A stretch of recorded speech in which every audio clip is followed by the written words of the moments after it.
Huda est une jeune fille âgée de 24 ans. Elle a de petits yeux noirs, un petit nez retroussé, une bouche bien dessinée avec des dents éclatantes de blancheur. Ses 1000 longs cheveux châtains lui tombent sur les épaules. Maintenant, j'étais en train de vous décrire une personne. Vous devez retenir que pour décrire physiquement une personne, c'est donner des informations sur son aspect extérieur, son âge, sa taille, ses yeux, son nez, sa bouche, ses dents, ses cheveux et ainsi de suite. Il faut choisir un ordre de description, soit du général vers le particulier, soit du particulier vers le général. Si on a choisi de partir du général vers le particulier, on va commencer par décrire l'aspect général, puis je décris les détails du visage. Et si on a choisi de partir du particulier vers le général, on va commencer par une petite description de détails de visage, puis je décris l'aspect général. Voici des expressions que tu pourrais utiliser pour faire une description. Pour l'âge, être âgé de, avoir, et on précise quel âge, jeune, vieille pour le féminin et vieux pour le masculin. Pour l'aspect général, jolie, belle, laide, mignonne ou bien mignon. Les yeux, avoir des petits yeux, de grands yeux, des yeux en forme d'amande et ainsi de suite. Pour la couleur des yeux, on précise ces sont de couleur bleu, vert, noisette, noir ou bien marron. Passons pour le nez. Pour le nez, on précise petit, gros, épaté, long, pointu ou bien retroussé. La bouche, c'est les fine ou bien grande, petite, bien dessinée. Pour les dents, noires, blanches, éclatantes de blancheur.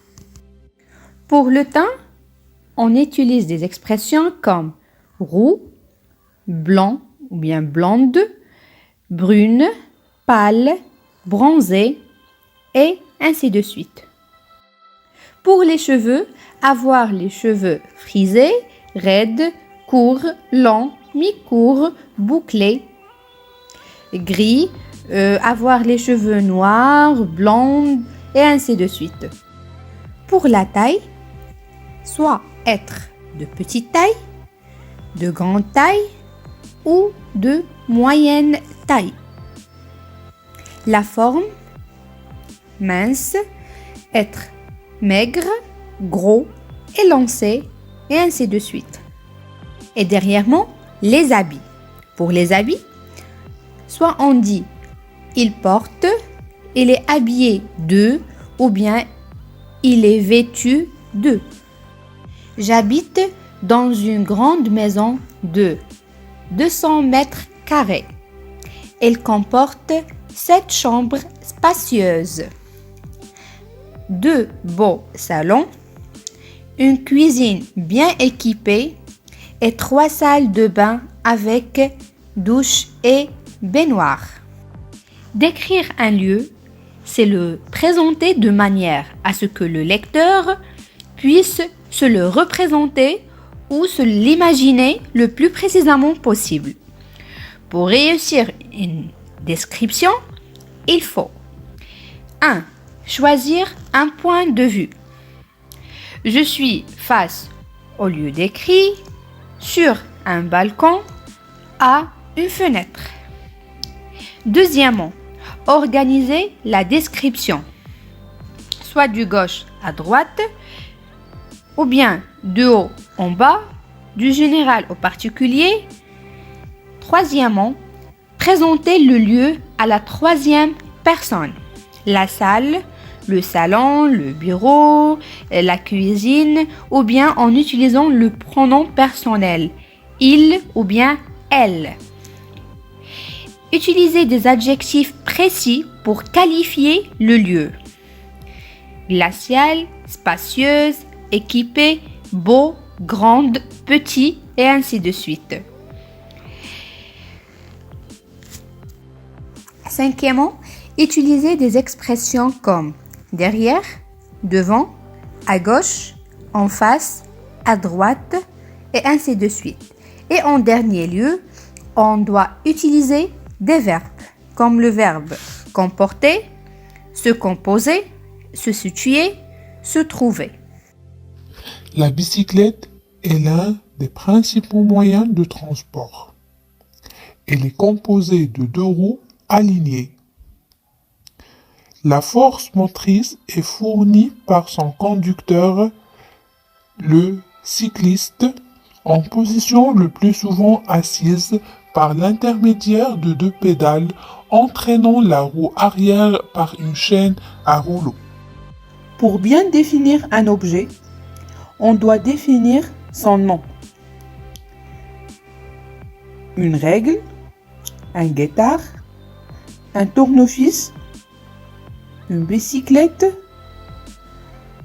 On doit en deuxième lieu donner sa famille, s'il est un outil, une ustensile ou bien un instrument et ainsi de suite. Troisièmement, ses différentes parties, autrement dit, ses composantes. Le tige, la caisse, les pieds et ainsi de suite. Les matériaux utilisés, plastique, verre, bois, métal.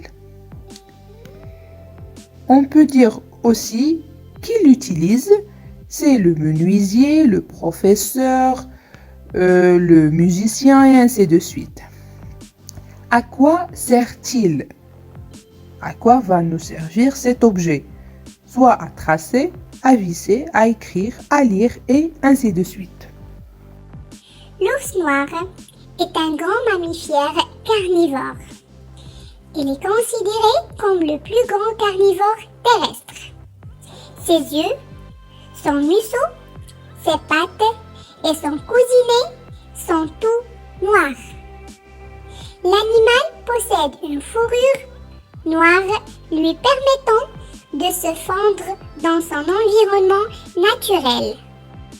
Retenez bien, pour décrire un animal, on informe les personnes sur son nom, un singe, un perroquet, un crocodile, sa catégorie, c'est-à-dire sa famille, s'il est un oiseau, poisson, reptile, mammifère, le lieu où il vit, plaine, la savane, la forêt, la rivière, son apparence physique, des parties de son corps, les pattes, les poils, la queue, les plumes, sa taille, il est imposant, gros, grand, petit.